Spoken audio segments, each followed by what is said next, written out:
What's going on, guys? This is the DeFi Crypto Alliance show where we do our best to be the bridge between investors, entrepreneurs, and cryptocurrency, where we feel like cryptocurrency is the biggest opportunity over the next few years. We're pumped to have you here, and we've got some really cool things to talk about today. So, welcome. Corey, take it away. Absolutely. Corey Geary here, just enjoying this beautiful day out here in sunny Puerto Rico, enjoying this wild ride where we're going to use cryptocurrency as that wealth creation tool and then use real estate down the road as that wealth preservation tool. And it's just been so exciting with this opportunity to buy Pulsechain at the prices that we've been able to buy this at. It's just been phenomenal. I'm going to be doing another DCA myself probably today or tomorrow. And I just don't know how many more of these DCA prices we can get. So maybe we have another leg down, maybe not. I know we've said that many times in this show, and we just don't know. And the thing is, you got to tell yourself is that we don't know where bottom is going to be at. We don't know how long we're going to stay in these zones for. And so not knowing that, you need to prepare yourself accordingly, in my honest opinion, and go out there and DCA, do the best you can. Obviously, don't overextend yourself. This is never financial advice, but man, it's super exciting. And the name of the show today is where we see Pulsechain in 6 months. And that's a very interesting, thing to think about, because not only Pulsechain, where's the whole crypto ecosystem going to be in 6 months? Because it's not going to be in the same place that we're at today. That I'm pretty sure of.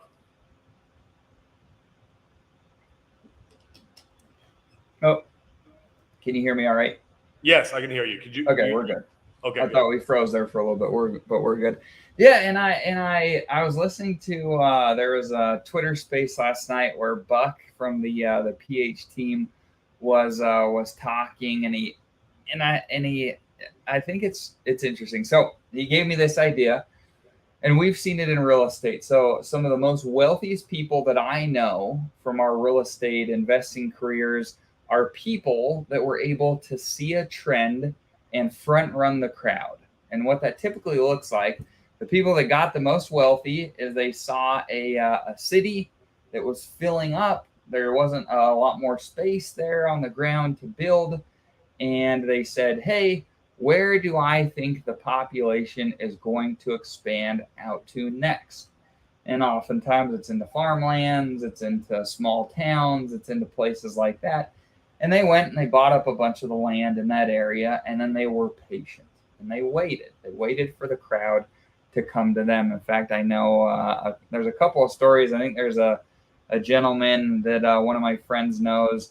He did this in Las Vegas, if I'm not mistaken. I think it was Las Vegas. I know another one in Utah that owned. I mean, they owned the majority of the main strip there for a long time, and then here in Utah, in one of the major cities, they owned. We call it State Street. That's where almost everything runs along State Street. It's like the major artery here in Utah.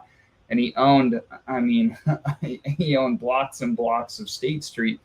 And as the population went out that direction, he was able to develop and sell some off and do some different things, and made just obscene amounts of money by doing this. And Buck posed the question yesterday. He said, "Where do you think the crowd in Pulsechain is going to be in 6 months?" And if you can try to extrapolate that out and front run the crowd now and be there early before everyone else, well, that's how you get the obscene amounts of gains in crypto. And so I think it's interesting to talk about and think through today. And so in fact, maybe we just go back and forth a little bit, Corey, with a few of the protocols. We talked about most of them that we like here, but a few of the protocols that we like that are coming, why we like them, and why we think they're an opportunity to get there before the crowd. What do you think about that? Let me do this real quick. Let me go grab I have a crypto diary or crypto and I have all the sacrifices I did. And it's like, yeah, go grab it. Let's look at every one of them and see which ones I think are going to make it or not make it. Let's do that. That'd be good. Cool. We got a bunch of you in here this morning. This is great. Red Squirrel's here. Ted's here. What's going on, guys? Hey, appreciate the comment. You two are the most underrated dudes in the hex space. Appreciate the streams. Yeah, absolutely. Appreciate you being here. tweet this out. I mean, smash the like, subscribe. We're here to pump everybody's bag, and we're just grateful to be here along for the ride with all of you guys. Absolutely. And so, can you see me okay? Yep. On my end? Cool. So this is my little journal book that I document almost everything I do in crypto. And so I participated in 1, 2, 3, 4, 5, 6, 7, 8, 9, 10, 11, 12 different sacrifices. One is the Tetra protocol, and we can start there first, which is not really a sacrifice. There was a sacrifice, but I missed that, and then I went and just purchased it. And being that I purchased it pre-launch, if you will, I consider that like ICO sacrifice because it's not out yet. You can only buy the token. And I feel like if Tetra, if they're able to pull off what they intend to do, I feel like it's a tall order though, but they pull that off, it could be extremely bullish and massive for the whole entire ecosystem and obviously for the Tetra token. I know you've had some mixed sentiment on it, Dane. What is your thoughts on I'm Tetra? with you. I think that what they're after is really interesting. I think it's really cool.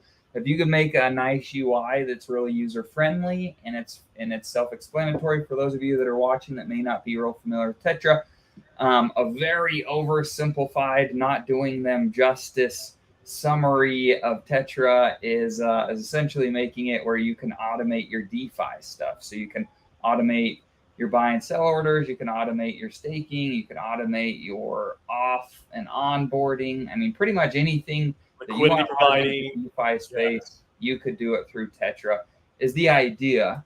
And I think I think this could be an enormous opportunity if they could pull it off.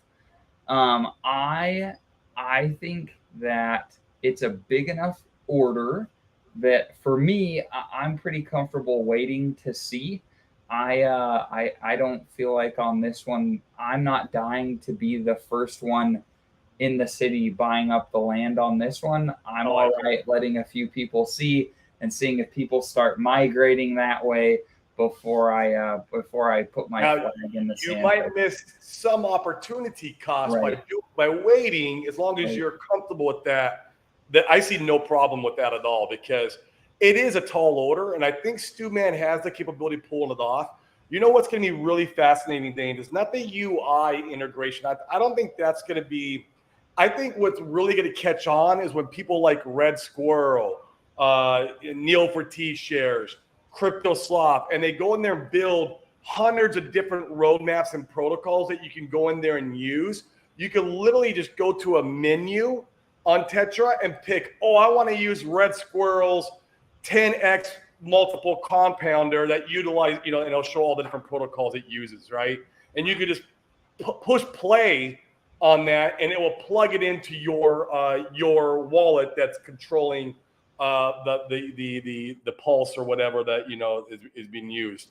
I'm not sure exactly how that part is integrated, but that's where I think the mass adoption will come in. Not so much in the UI backend of building this stuff out. Like, I don't think your average retail, even if it's a really creative, beautiful UI system, I don't think your average retail is going to go in there and come up with like all these different, game theory protocols that like someone like Red Squirrel, who's in the chat right now, can do.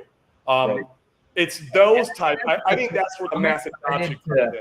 I'm really excited to see the menu of things. I find, in fact, when I was going to school when I was younger, I remember we'd sit down in classes and teachers would talk about creativity.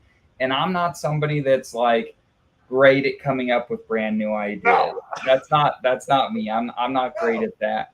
But I'm pretty freaking good at taking like some foundational ideas and putting those together in creative ways that work for me and expand on ideas. I feel like that's where my creation. That's how we build businesses. That's how you're right. I don't want to reinvent the wheel. I don't want to come out with some earth-shattering brand new thing, but I want to take things already working and make them better. And you and I let Red Squirrel invent the wheel. Yes. Yes. Yep. Red Squirrel says it may not be obvious, but I'm a wee bit bullish on Tetra. So I made a small bet in Tetra already. I've already kind of bought your land, if you will. I'm happy with that bet. I didn't go too heavy where it's like I myself on that. So I'm comfortable with my position in Tetra. Now we're going to discuss some of these that I'm not comfortable with. Cool. Let's go to the next one. All right, I did a little bit in Texan token when that was coming out, and I only did it. I'm talking about like a wee little bit. I only did it because I love the ideologies that they have behind the project of making Texas free. I think that's a taller order than Tetra's trying to pull off. Enormous, way taller order. I don't know if they're going to be successful at that. You're talking about something outside of the realm of crypto now that has nothing to do with crypto anymore.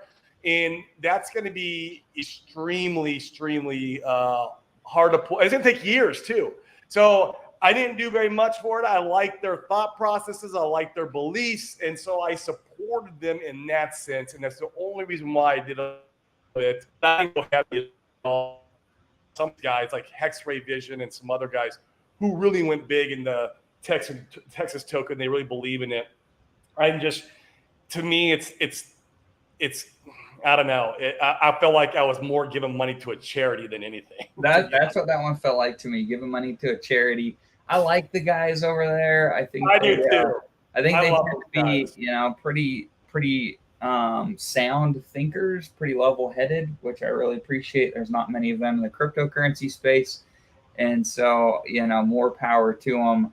But I'm not here to give my money away to charity. I'm not either, and that's what it was. It was a charity, so I gave a little bit, and that's it. I'm not going to buy it on the market. I'm not doing anything. They gave me this little pin and little postcard that said I donated to the TNM Foundation, which is cool, right? Like, all right, whatever. And if by some miracle they pull this off, I'd be like, look, guys, I supported you from way back then. When you better let me into the Hexaco in Texas now, because I freaking supported you guys. So that's like, it's a lottery ticket, right? For 5 years from now, who knows?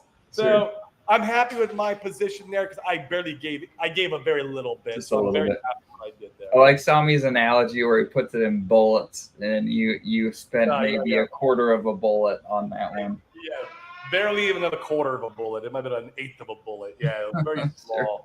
Now here's my next one. So this one, I'm bullish short term on it when it comes out. But both me and you messed up pretty bad at how we played our hand with this one, and this was liquid loans.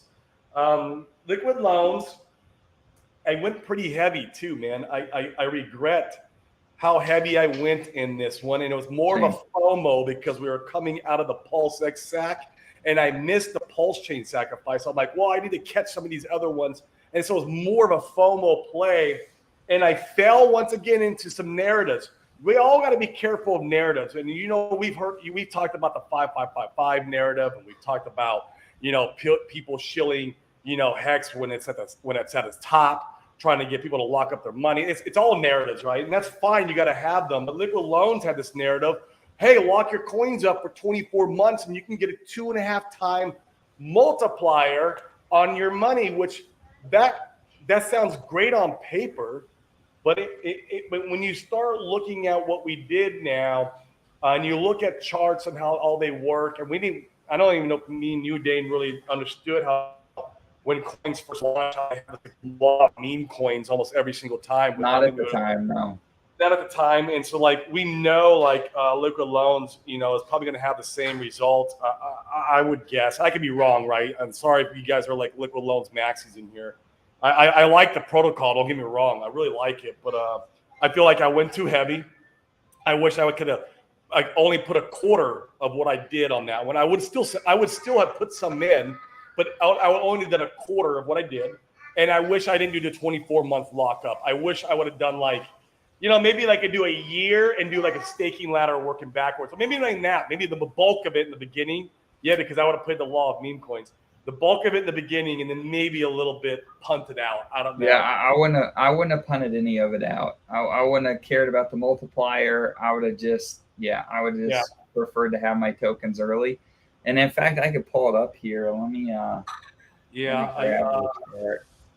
I lived and learned off that one, and plus our positions got so diluted because the market was still hot and heavy coming off the bull, and like you had to sacrifice a lot to get like a good position. Like there was like I think $50 million done in that sacrifice.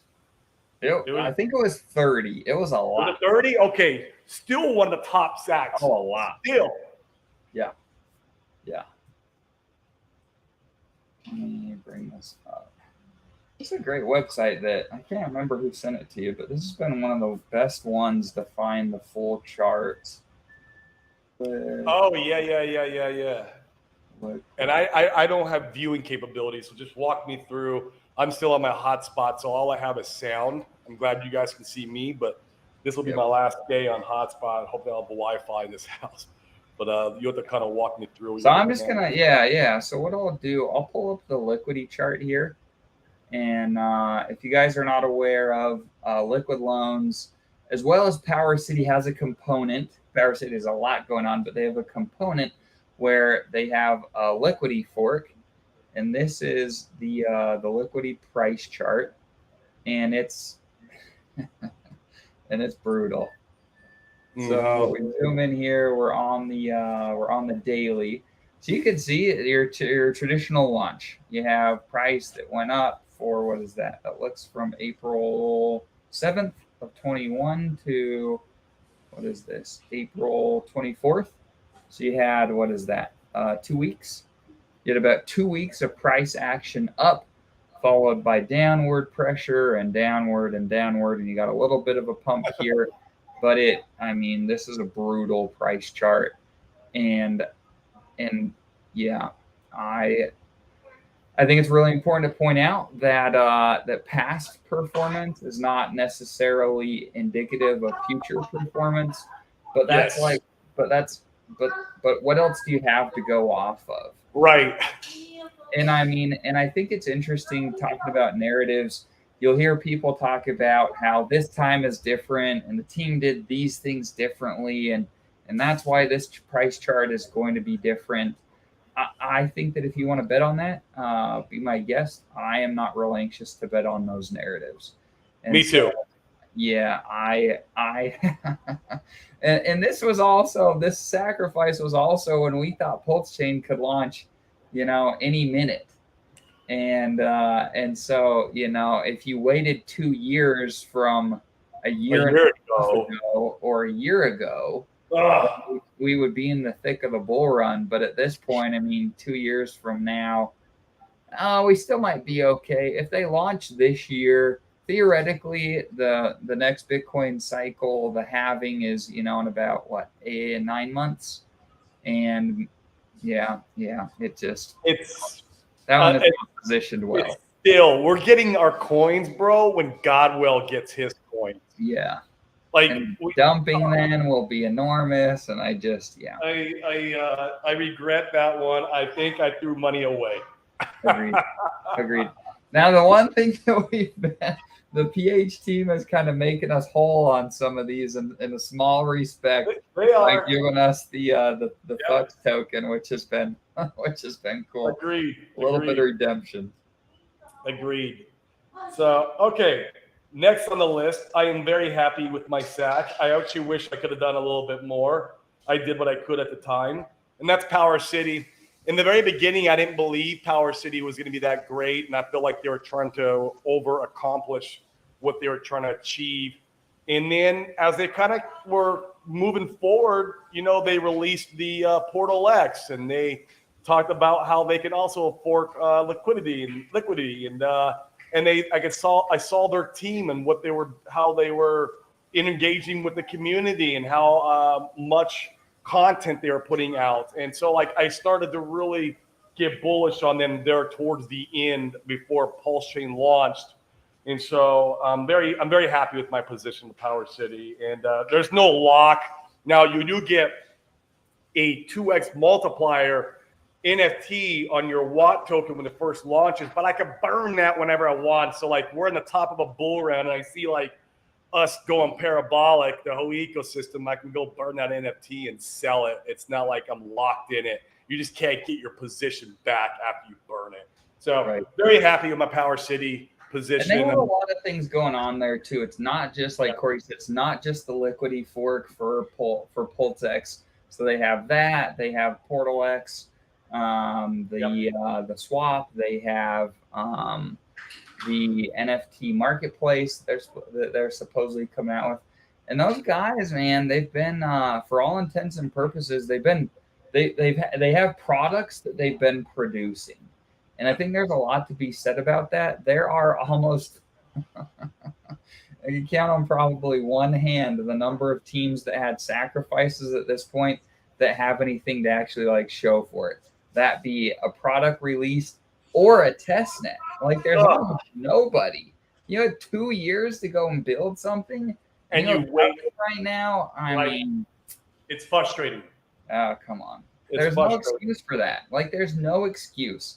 Even if you're waiting for audits, like some of them, like Power City, or they're saying, well, we're waiting for audits.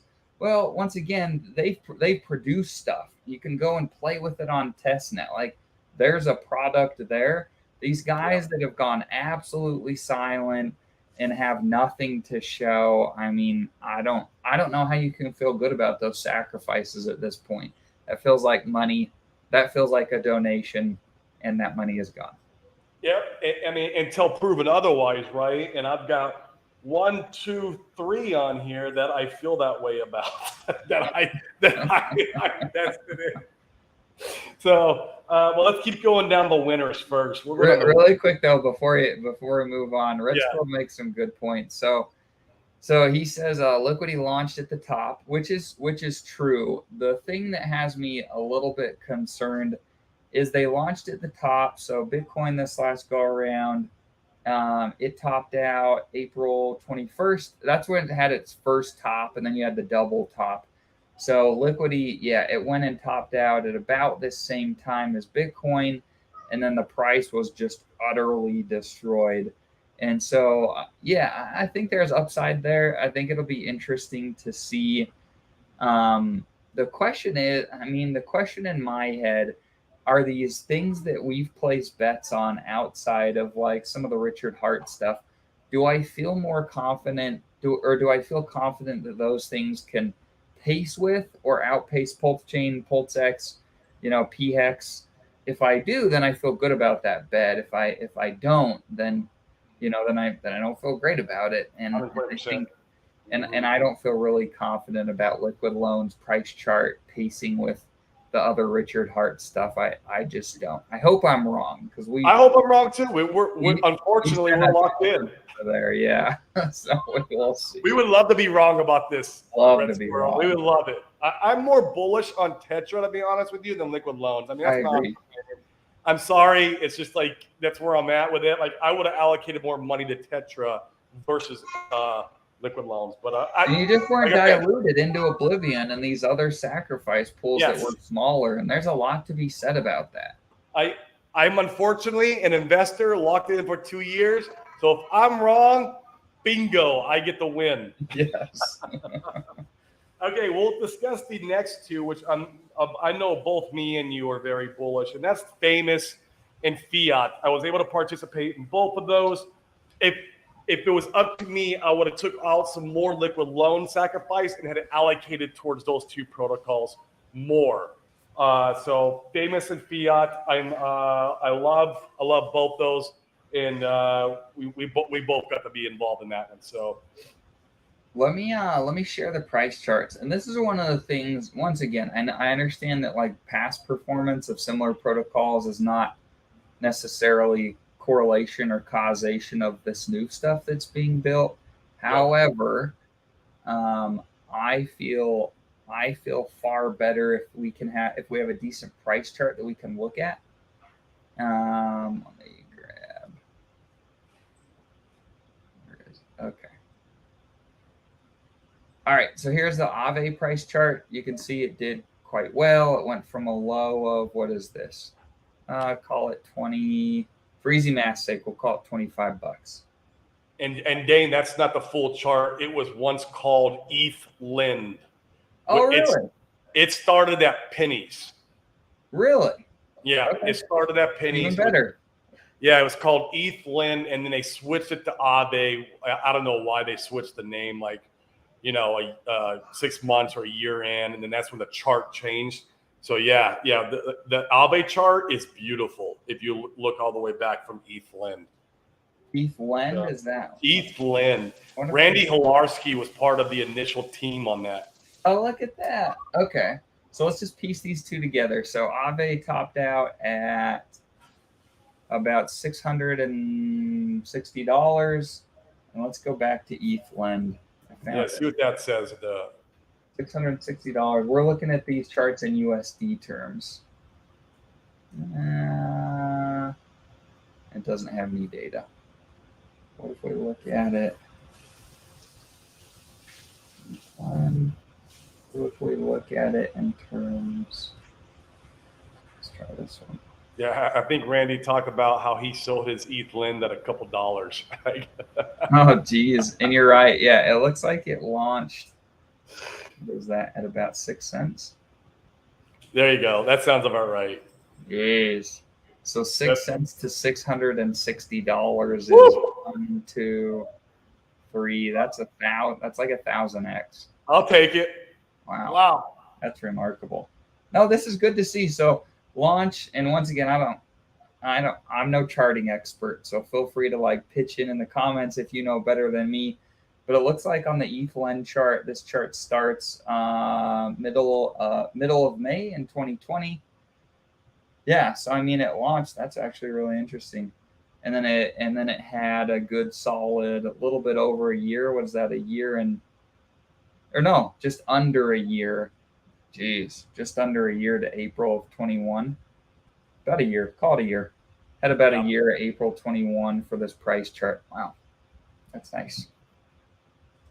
So that is the fiat team. This is they forked Aave and launched that. That's fiat over on Pulsechain.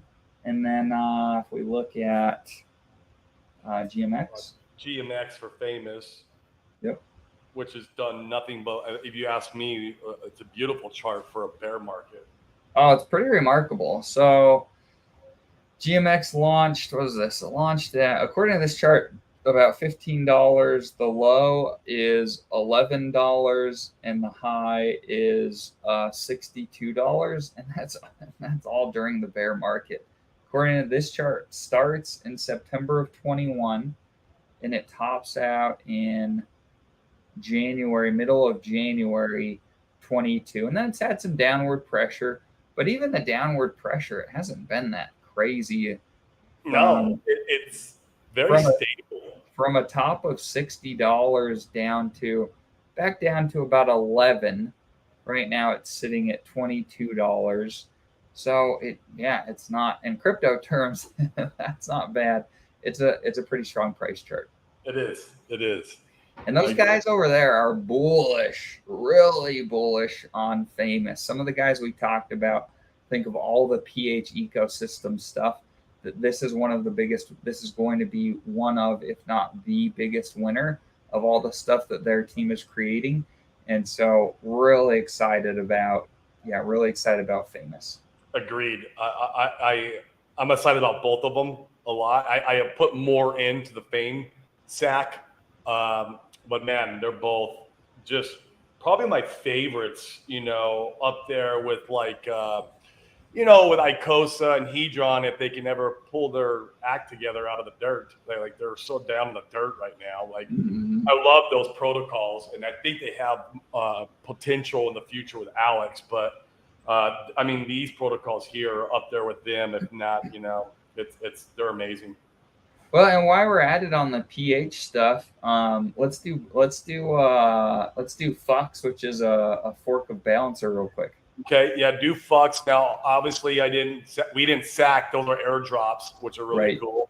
Right. So, but we're getting them for free because we did sack for other protocols. Right. So. And this price chart is pretty strong. It's not like melt your face off, just insane.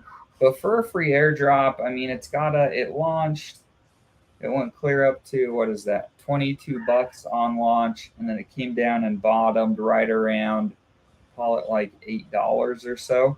$8, and then it topped out at almost 80, $74. So just shy of a 10x, and that was over a time frame. Let's see.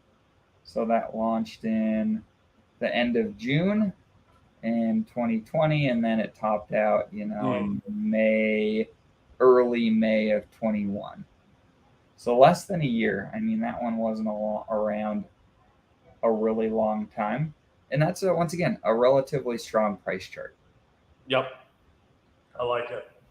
I like it. Cool. Okay, let's go one of my sacrifices that I'm, indifferent about. I could go either way.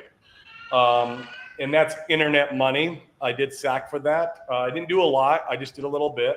I feel like if they can get Trezor integration in there, and I think they have it. I think they just released it. I think just barely, if I'm not mistaken. They have a tough hill they got to climb, though, because they need serious adoption for that thing to really pan out and work the way it was intended, where it creates you passive income in Pulse, because right now it's just pennies, if even that. And so they have a tough hill to climb, but if they could pull it off, I'm more power to KG for it. I like KG. He's a great guy.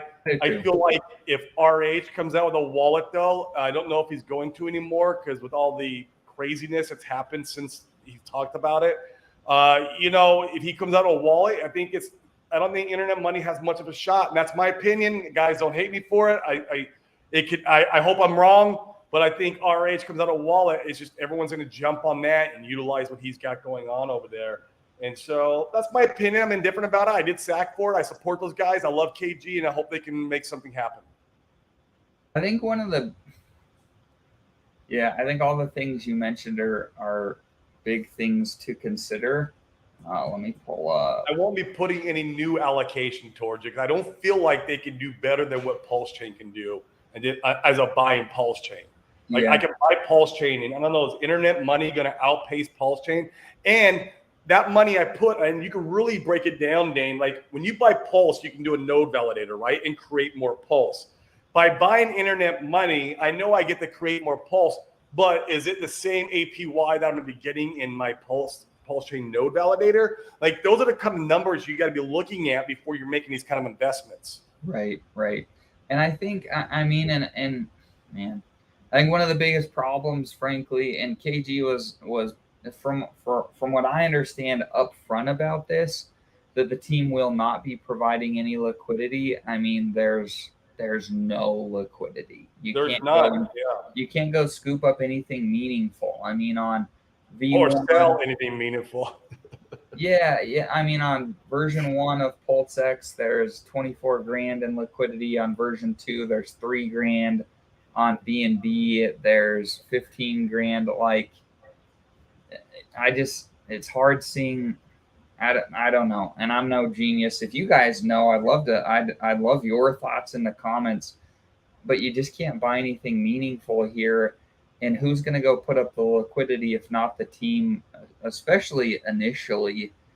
I mean, Corey and I do quite a bit of LPing, and this isn't one that like I'm dying to run over and put LP up. It's not. There's not a lot of people trading in and out of it. There's not volume there. And so you're not going to get a bunch of rewards. I mean, I don't get the liquidity part of that protocol. Yeah, I'm indifferent about it. No new money will be going into it. I hope it does good. Like I like the guys over there. Yeah. And if he's got Trezor integration, I'll use it. Because I did a small SAC. I'll go in there and I'll plug in and I'll use it. I'll use it as like a second wallet to my MetaMask. I've been using Aurochs here and there, but I'm not very pleased with the Aurochs wallet myself. Yeah, I'm not very, but I have it as like a backup. If my MetaMask gets stuck, I can plug into there. But like, I'll use the internet money wallet, and then I'm willing to give it a test spin and see if it's something I like, and then maybe we'll see. Paul makes a good point. I think this is an interesting one. He says, which is worse, VCs dumping or a large group of poor sacrificers dumping the price? One plays in the bull, the other in the bottom of a bear. That's an interesting point. It's exactly what all this is. he's hit the nail on the head, thinking that you give the community all the coins and they won't dump when launch comes. But no, they act just like the VCs do. The community does the exact same thing VCs do. It's no different. And now I think being in that we're the bottom of the bear, that's a feature, not a bug, if you will. Like I'm glad they're dumping now and let them capitulate now, allowing us to really get that momentum in the bull run. So that part was played very well. How strongly do you believe the idea that? So I'm for the capitulating now, right? I get the idea of getting the lettuce hands out and getting them to sell and them moving on.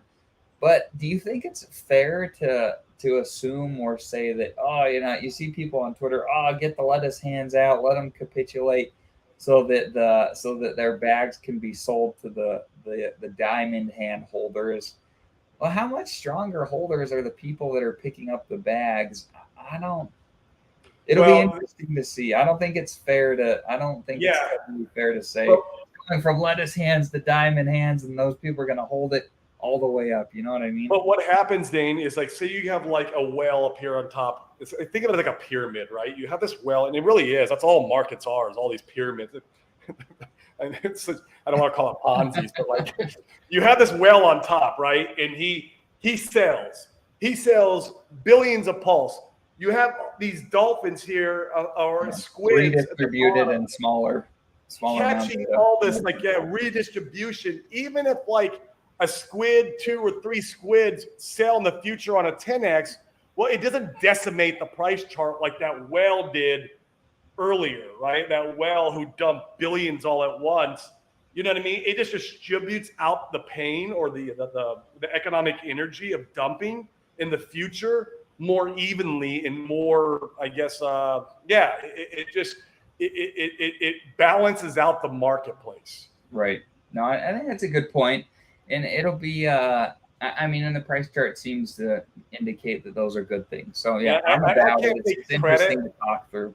I can't take credit for that ideology I just spit out. I think that was my guys out here in Puerto Rico who taught me that. So shout out to Motley and Wendy's and those guys. Those are the guys who are educating me on this stuff. And I'm like, oh, I get it now.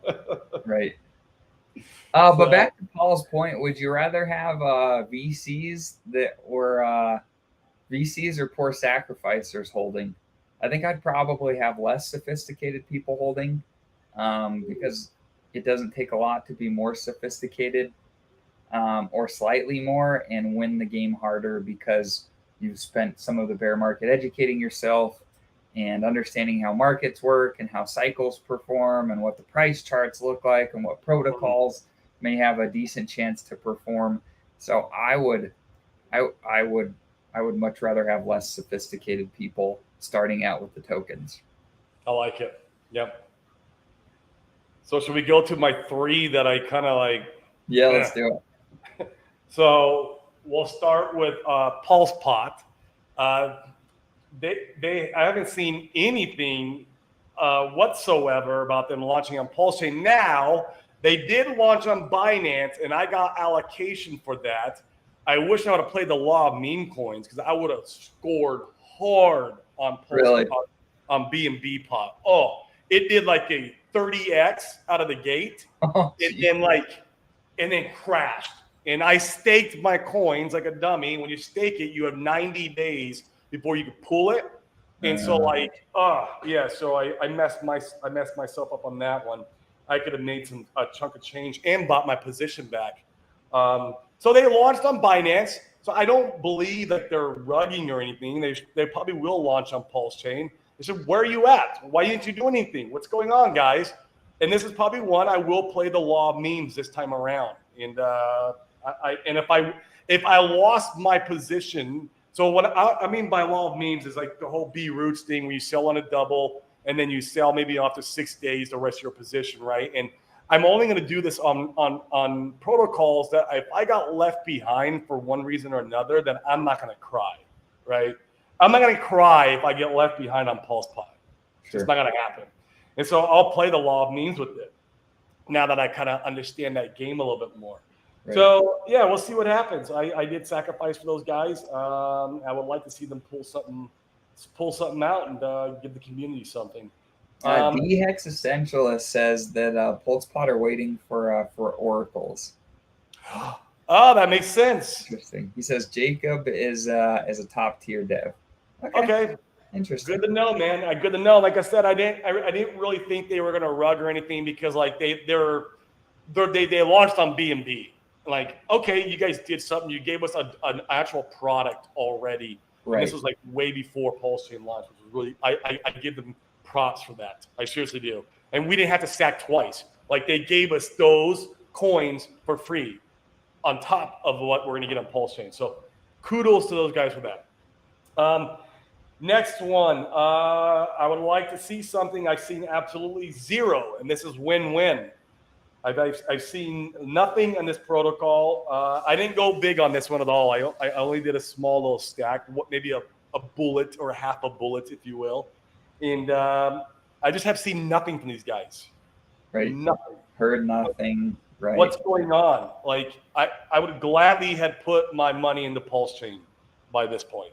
Right. Just what are you guys doing? And I kind of like the idea that it's not a casino like Pulsepot, but you gamble with your yield in all these different protocols. So the yield from Hex, the yield from Power City, the yield from Liquid Loans, the yield.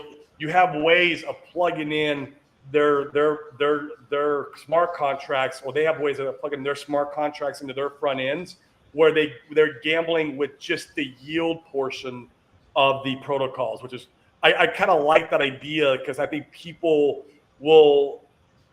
are more afraid to gamble with their principles, and so I kind of like the idea, and that's why I went for it. But I've seen nothing as far as any kind of development, so I don't know. I would have gladly take my sack back by now and put it in Pulsechain. Right. So, last but not least, and I don't know what's going on with these guys, and maybe you guys can comment. I'm sure you guys know a bit more than I do. Is Mintra. I don't know what's going on, and I went a little heavier than I had liked. They were like the second sacrifice that came out after Liquid Loans. Like there was Liquid Loans, and then Mintra came. Gerardo was really quick to punch there. The timing of the sacrifice was really good. Everybody was excited about sacrificing, and everybody thought that all the protocols would do awesome. If you were a little bit known around the community, people trusted you. And so the timing of the sacrifice was really good for him. Yes, 100%. He was quick to the punch. But like, okay, with that being said, he's had all that money since then, and he has not given us a product, a minimum viable product. And I think all the and if you guys know differently, I don't want to like misspeak because this is a big deal. But I believe that wasn't all that SAC money ran through Tornado Cash. This is what we hear. Right. Well, we don't have evidence. Yes. I mean, we should be able to just go look at the SAC wallet and see, right? And see where it was. Right. You could do a little chain analysis on that. Is that on Fatty? Let me look real quick and see if I can find something easy. Yeah. I mean, okay. You run it through a Tornado Cash. You take half that money and you go blow it on cocaine and hookers, whatever you want to do. I don't care. Like everyone has are their life. Like you still have the money to create the minimal viable product for almost 2 years now, a year and a half, right? Where are you at? Like, and I saw like a month ago or a month and a half ago they were going to do they were getting the audit done. What? Why? I just don't understand. I don't get it. And you can't tell me you need a mainnet to have this done. You can't tell me that. Do you remember how much was sacrificed for Mintra? It was quite a bit. It was well over 10 million. So if we go and we look, in fact, Fatty's cool, man. I like Fatty. So let me share my screen here. We'll pull up a few different data points. It's interesting to look at. And then let's go sacrifices. And while you're looking at that, I'll comment on D-Hex. So he said, I gotta say, I saw Gerardo with a white Lambo shortly after that. And here's the thing, DX, that's fine. I'm a capitalist, right? Like I believe in building businesses and profit. I believe in making profit from our work, right? We make work happen, and I believe we should take profit from that. But where's our product, right? Okay, go buy your Lambo, but build us the product too. Like we need both. Like you can't just buy the Lambo and not give us what we've been waiting for. And especially, when you have 2 years, and that's the part that bothers me. And I would gladly have not sacked for that one and took my money back and bought Pulse. Yeah. Let me, okay. All right, so we're not making any, all we're doing are pointing out data points here. We're just a couple guys on the internet, and we're certainly no experts on chain analysis or things of that nature. We're just showing you what we're seeing, and you can make whatever sense of it you want to make for yourself. So if you come here to hexpulse.info, it has a pretty good, this is a pretty good one-stop shop of seeing all the sacrifices that have gone on. It's been fairly accurate. It's been pretty close, but it's not been perfect. So take this data with a grain of salt. It looks like, according to this website, that Mintra got about $10.5 million in sacrifice money. And if we're saying, hey, that this data is accurate, we'll call it 10.5 million in sacrifice. We come over here to Fatty, and it's cool if you come. I'll show you guys. So if you come over here on the left-hand side of the screen, it says Whale Watch.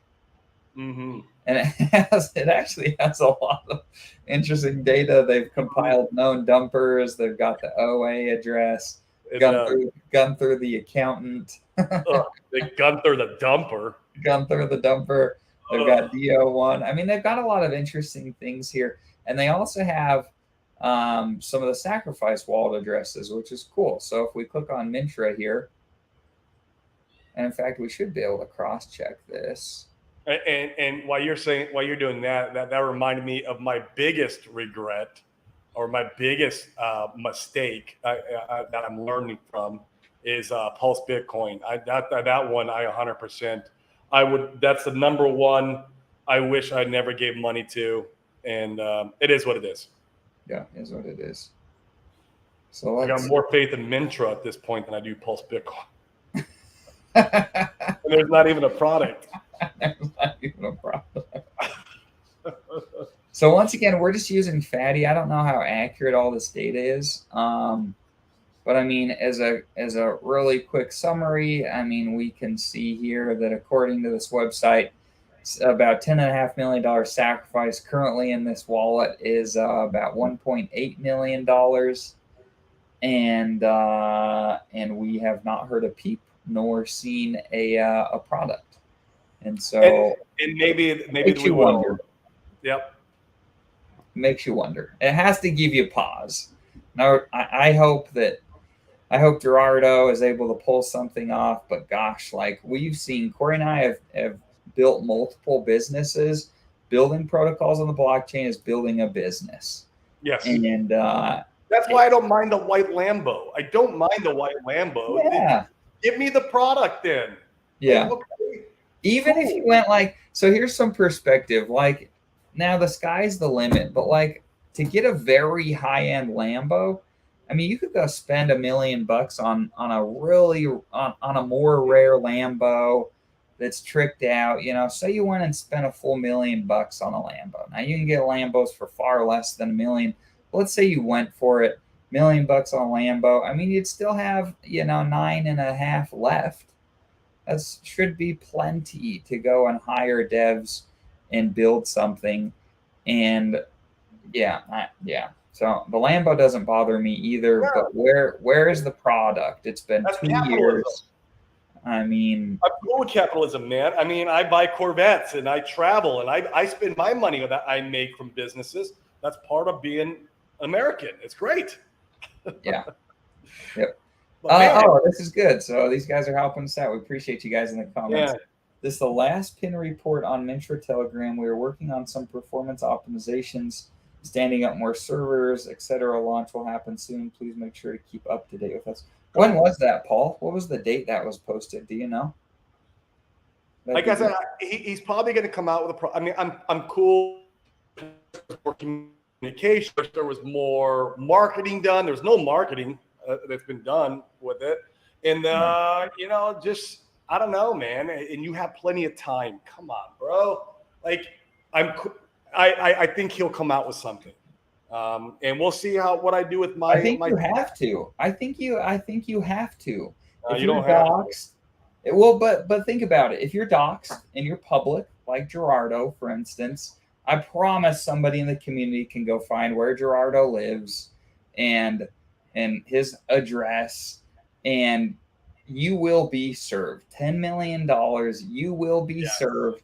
And if you guys haven't gone through a lawsuit, just the process of going through one is not worth the money that, well, he got 10 million bucks, but it is a soul-sucking, life-destroying event. It is terrible. And in my experience, it's terrible. And so you know, I think if you're doxxed and you're public, if you don't release something, even if it doesn't work great, like I think if I'm now, once again, I don't know, we haven't talked to him, we don't know what's going on over there, but if I'm Gerardo, I've got to release something, even if it doesn't work that great.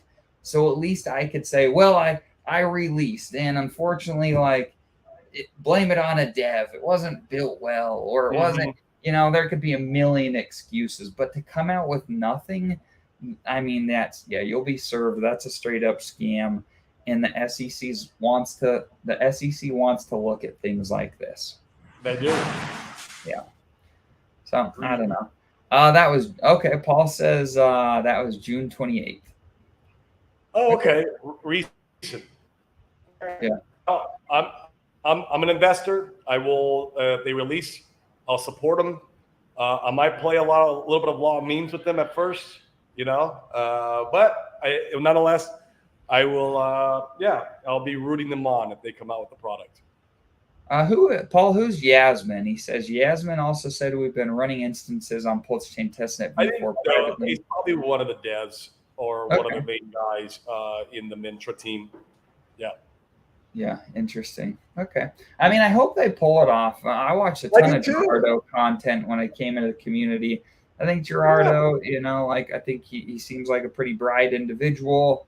He doesn't strike me as somebody that's looking to steal from the community. I hope they pull it off. Me too. Me too. I'll be rooting for him. So. Yep. Yeah, Existentialist. I think this is such an important point. He says decent Web3 devs are few and far in between. It's a minefield. Hey, and building tech, I'm telling you guys, building tech is hard.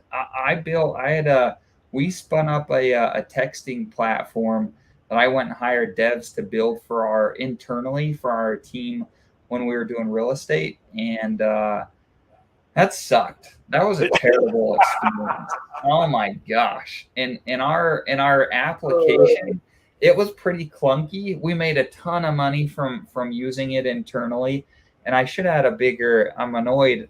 I learned a lot from that experience, because if I would have had a bigger vision and gone to market with that product, we would have made so much money from it.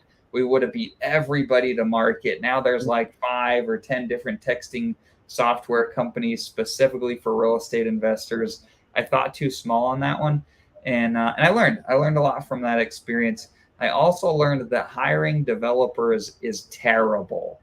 It was terrible, and the ongoing upkeep and trying to solve the problems. Once again, maybe other people have had a different experience, but that sucked. It could be really difficult to build things. And a lot of these people, I mean, think about it, Corey, and no disrespect to anybody in the community. I wish I was a lotto winner. That would be great. I would love to be a lotto winner. But most people in the community are lottery ticket winners with no real life experience, no business building, entrepreneurial experience whatsoever.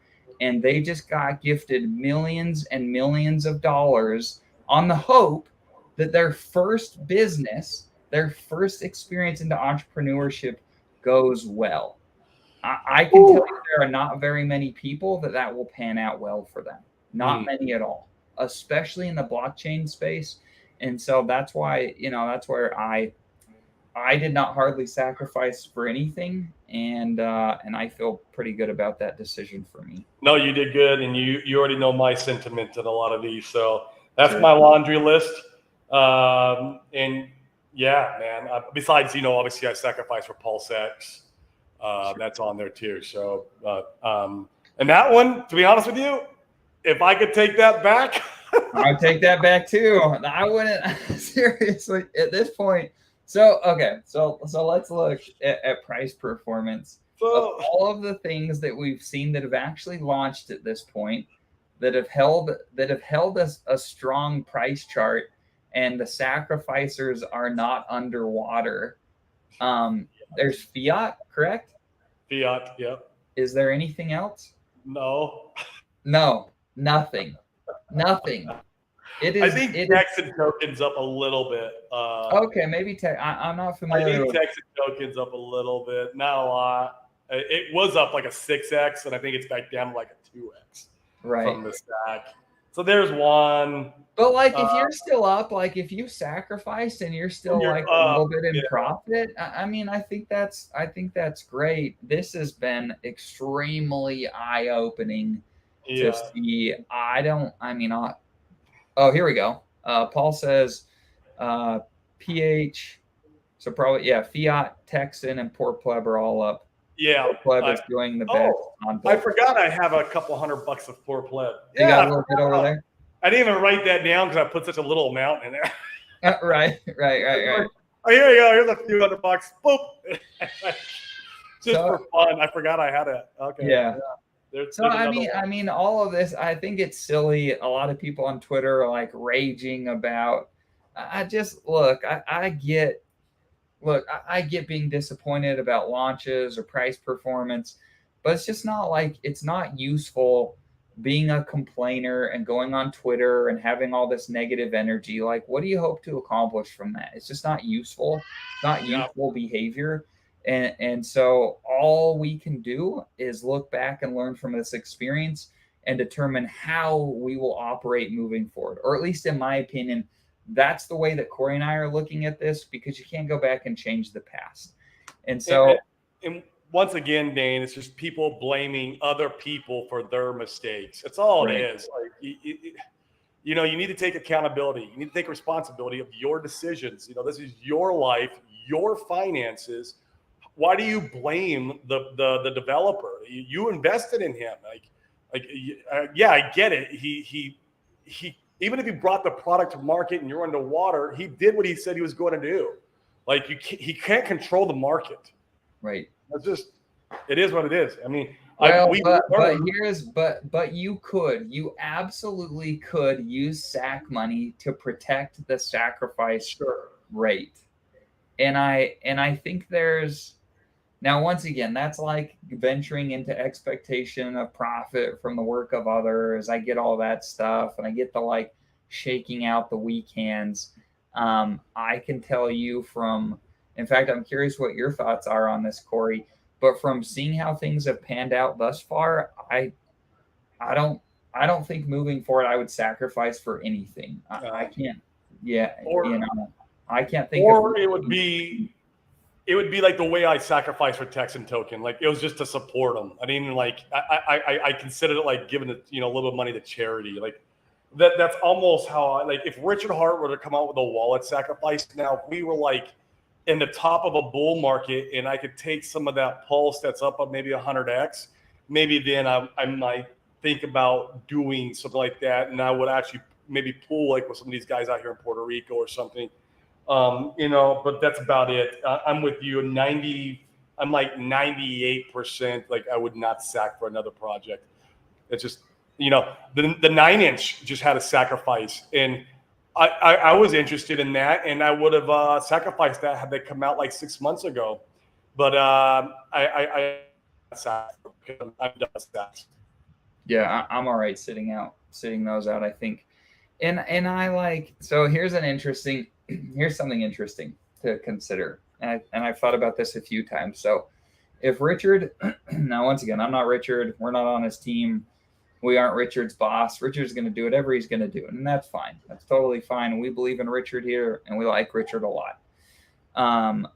If you were Richard and you wanted to shake out all the lettuce hands, well, I can't think of like a better way to have done that. I think everything has played out in the beginning here, where you're shaking out lettuce hands, and I think there's a lot to be said about that. I also think that there's something to be said that you could have.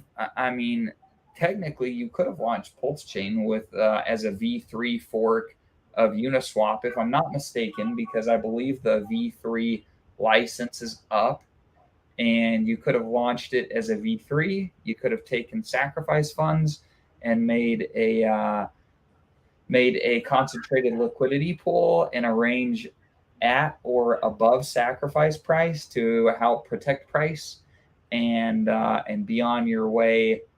And it wouldn't have taken tons and tons and tons of, it would have taken a fraction of the sacrifice funds to do that. I think there's something to be said about that thought process. Once again, I'm no attorney. There's probably something to be said about, not no expectation of profit from the work of others. If Richard took the sacrifice wallet and went and did that, is that portrayed in that way? I don't know. So, there's things to be said there. But once again, I think it's just interesting to consider different outcomes and look at the data that we have today, and then use that to inform our decision making moving forward. I'll tell you about one piece of data. Oh, that's my daughter. Sorry. I'll tell you about one piece of data.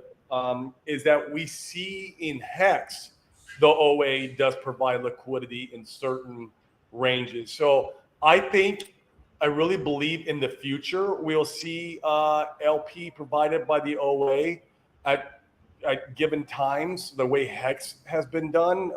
But was he providing liquidity in the beginning, the early days of Hex? Probably not. And so I think he's going to let this bear market play out, and we're not going to see that LP come in until the bull market. And I'm speculating, completely speculating here. Well, I think that would make the most sense. Huh? I think that would make the most sense. Like, I think it makes a lot more sense to start playing the market maker once the game was back on. For now, we just be patient. Everyone get demolished, right? Now, right. I wish I would have known that, because I don't want to sack for Pulsechain, right? If I'd have known that, like, I came in and been part of the market maker buying up the bottom. Like, damn. But you don't know, right? You just don't know what you don't know. And so we learned some lessons out of this. Yeah. And Ren, maybe you need to go back to the beginning of the show, bro. We were bullish with the stuff at the beginning. We're just speaking facts about what we're seeing currently. And so, this is probably a good place to wrap up. Make no mistake about it. We absolutely feel like we're in the right place at the right time. I know there's a lot of people that have already deployed all of their funds. I mean, Corey and I have deployed a lot of funds ourselves. Our portfolios have ranged, pretty significantly. And so, my portfolio was up a 3x 45 days ago from where it is today. And that doesn't, that doesn't have me nervous. And it will be again. Yeah, it'll be up a lot more than a 3x in the future is what I feel about it. So we're really excited. We can't control the bottoms. We can't control the tops. We don't know what the market's going to do in between. What we can control is we can look at the previous market cycles, and we can try to draw conclusions and data points from that. We can look at previous launches and try to figure out good entry points and good exit points and hold in between. And so that's what we're about. That's what we're excited about. And on a really bullish note, we've acquired a lot more Pulsechain and Pulsex. I'm buying more today than we ever thought we were going to acquire. So I'm really excited for the opportunity. I'm cool with it.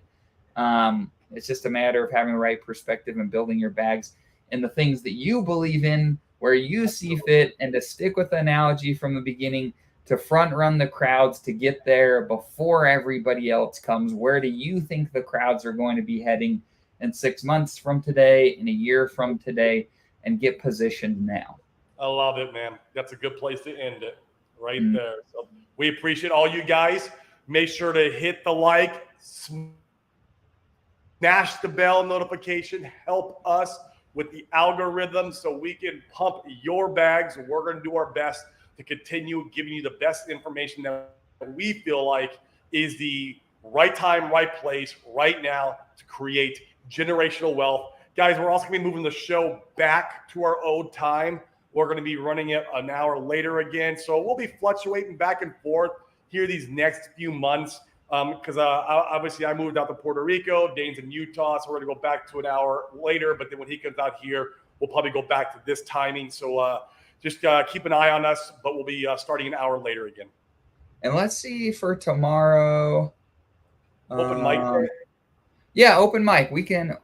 That'll work out all right. We can start an hour later tomorrow. So yeah, let's do 10 a.m. Mountain Time, noon Eastern tomorrow will be the open mic show. Love to have you guys come and jump in. Be brave. Like seriously, we love having you guys come in. You can see that Corey and I are wrong plenty of times. It's not about being right or wrong. It's about being wrong. So like, come and be brave. We want to talk to you guys. We want to interact with you.